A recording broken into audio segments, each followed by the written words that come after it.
A spin, the very word can send shivers down a pilot's spine. It represents a loss of control, a departure from controlled flight that demands immediate and precise action. But what exactly a spin? What are the underlying aerodynamic principles that transform a simple stall into a potentially deadly spiral? At its heart, a spin is simply a stalled airplane, but with a critical twist. One wing stalls more deeply than the other, creating an imbalance in lift and drag. This uneven stall is the key ingredient that transforms a straight-ahead stall into a rotational nightmare. This difference in stall between the wings causes the plane to not just descend, but to spiral violently toward the ground in a corkscrew motion. The aircraft is no longer flying, it's falling with a twist. Spins require two things, both of which are necessary for this dangerous situation to occur. First, a stall. The critical angle of attack has been exceeded, and the airflow over the wing is no longer smooth and attached. Lift is dramatically reduced. And second, yaw. Yaw is the uncoordinated movement of the aircraft around its vertical axis, like shaking your head no. This is often induced by improper rudder use. When both a stall and yaw happen simultaneously, the stage is set for a spin. The aircraft is vulnerable, and a seemingly small deviation can quickly escalate. The imbalanced stall causes one wing to drop abruptly, initiating the auto-rotation that defines a spin, and just like that, the airplane enters a corkscrew descent, relentlessly spiraling downwards. The world outside the cockpit becomes a blur. The real danger isn't losing altitude at an alarming rate, although that's certainly a major concern. It's the disorientation, the vertigo, and the sheer panic that can quickly overwhelm even experienced pilots. Spatial awareness vanishes, and rational thought becomes difficult. The pilot's ability to effectively respond is severely compromised. But here's the crucial thing to remember. Spins don't come out of nowhere. They are not spontaneous events. They're almost always preceded by clear and unmistakable stall warnings. Giving you a chance to react, the situation becomes critical. These warnings can manifest as a pre-stall buffet, a shaking of the aircraft as the airflow begins to separate, or the unmistakable blare of a stall horn.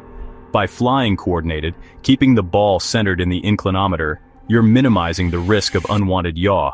And by diligently managing your airspeed, maintaining a safe margin above the stall speed, you can avoid stalls and, consequently, avoid spins entirely.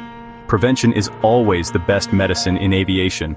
But even with the best preventative measures, every pilot must know how to recover from a spin. It's a fundamental skill, a cornerstone of flight safety. Mastering the spin recovery technique transforms a potentially dangerous and terrifying event into a routine maneuver, building confidence and ensuring a safer flight. So, let's break down the steps involved in a successful spin recovery and equip you with the knowledge and skills to handle this situation with confidence and precision. Entering an inadvertent spin can be a startling and disorienting experience for any pilot. It's a situation where the aircraft is in a stalled condition and rotating around its vertical axis. Understanding how to effectively recover from a spin is not just a valuable skill, it's a critical one that could save your life.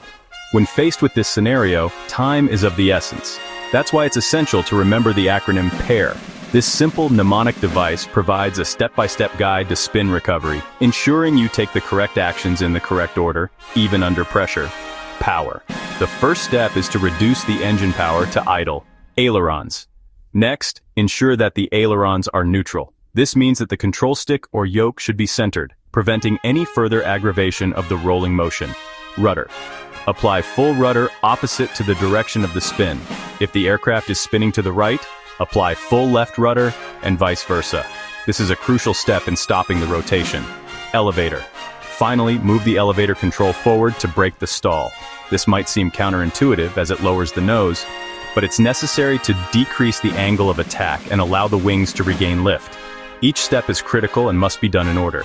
Deviating from this sequence can hinder the recovery process and potentially worsen the situation. In a real spin, you won't have time to think. The rapid rotation and disorientation can be overwhelming, making it difficult to recall the necessary steps. That's why PARE must be automatic. It needs to be ingrained in your muscle memory so that you can react instinctively without hesitation. Practicing with a qualified flight instructor builds the muscle memory you need. They can guide you through simulated spin scenarios, allowing you to develop the correct responses in a safe and controlled environment. This hands-on experience is invaluable in preparing you for a real-life spin. If you try to pull out of the dive before stopping the spin, By pulling back on the elevator control prematurely, you'll make things worse. Attempting to force the aircraft out of the dive while it's still spinning can exacerbate the stall and lead to a more dangerous situation. Power to idle. Ailerons neutral. Rudder opposite the spin. Elevator forward to break the stall. Hold these control inputs until the rotation stops. PARE is your recipe for recovery. It's a proven method that, when executed correctly, can bring your aircraft back to controlled flight. Learn it. Understand the theory behind each step and why it's important. Practice it. Repetition is key to developing muscle memory and ensuring a swift response. And make it instinct. Your reaction to a spin should be as natural as breathing. This isn't just for check rides, it's for your safety. Spin recovery training is not merely a requirement for certification. It's a life-saving skill that can protect you and your passengers in an emergency. With PARE and consistent practice, you're ready for one of aviation's most misunderstood maneuvers. You'll be equipped to handle a spin with confidence and bring your aircraft back to safe flight. The first step, P for power, means pulling the throttle to idle as soon as you recognize a spin. Adding power in a spin makes recovery harder and can flatten the spin, increasing danger. The propeller's slipstream and gyroscopic forces can worsen the spin. Idle power reduces these effects and prevents overspeeding in the recovery dive. Make this a firm, immediate action. Throttle all the way back. This sets the stage for the rest of the recovery. Get this right and you're already halfway to safety. A is for ailerons, keep them neutral. Don't try to level the wings. Resist the urge to use ailerons. Using ailerons in a spin can deepen the stall and tighten the spin. In a spin, ailerons lose effectiveness and can make things worse. Just center the yoke and focus on the next steps. Neutral ailerons let the rudder and elevator do their jobs. Discipline here is the mark of a well-trained pilot. R stands for rudder. Apply full opposite rudder to the direction of the spin. If spinning left, push full right rudder. If right, push full left. Be firm and hold it until the rotation stops. The rudder directly counters the yaw driving the spin. Watch for the rotation to stop. It may take a moment. As soon as the spin stops, neutralize the rudder to avoid spinning the other way. This is the most critical step for stopping the spin. Feel the change, then move on. E is for elevator. Move the yoke forward to break the stall. This feels unnatural, but it's essential.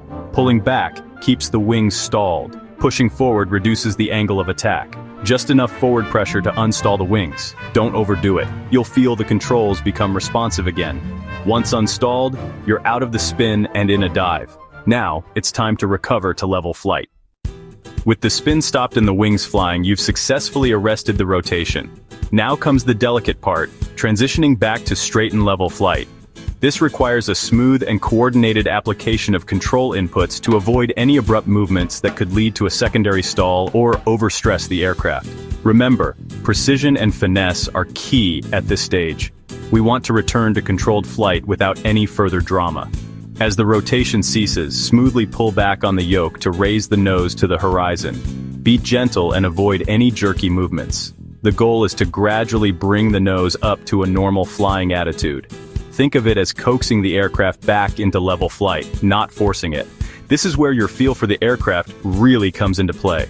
Watch your airspeed. It's crucial to maintain awareness of your speed during this recovery phase. The airspeed will likely be low after the spin, so you need to be extra careful. Don't pull too hard or you risk another stall. A secondary stall close to the ground could be catastrophic. The key is to find the right balance between raising the nose and maintaining sufficient airspeed. This is a delicate dance between lift and drag, and your understanding of these forces is paramount. As you level off, add power to maintain flight. Smoothly increase the throttle to regain your desired airspeed and altitude. Avoid any sudden bursts of power, as this could also lead to an overstress situation. The power application should be gradual and controlled, allowing the engine to respond smoothly. Recover gently to avoid overstressing the airplane. The aircraft has already been subjected to significant forces during the spin, so it's important to treat it with care during the recovery. Avoid any abrupt control inputs or excessive maneuvering. Smooth, coordinated movements are the order of the day. Always check your POH for aircraft-specific procedures. Every aircraft has its own unique characteristics and recommended procedures for spin recovery. Familiarize yourself with the POH for the specific aircraft you're flying. This is your go-to resource for accurate and reliable information. Stay calm. Panic is your enemy. A spin can be a disorienting and frightening experience, but it's crucial to remain calm and focused. Panic can lead to poor decision-making and incorrect control inputs. Take a deep breath, assess the situation, and trust your training. Talk yourself through each step of the recovery process. Verbalizing the steps can help you stay focused and ensure that you don't miss anything. It's like having a checklist in your head that you're actively working through. Power idle. This is the first step in the PARE recovery method. Ailerons neutral, ensuring that you are not inadvertently adding to the spin. Rudder opposite. Apply full rudder opposite to the direction of the spin. Elevator forward. Push the elevator control forward to break the stall. Trust your training and the PARE steps. These steps are designed to help you recover from a spin in a safe and effective manner. A spin at altitude is a manageable maneuver, especially when you're prepared and know how to react. Not a catastrophe, it's a situation that you can handle with the right knowledge and skills. You have the skills to fly safely back to the sky, back to straight and level flight, and back to enjoying the freedom of aviation. Remember to analyze what led to the spin and learn from the experience. Safe flying.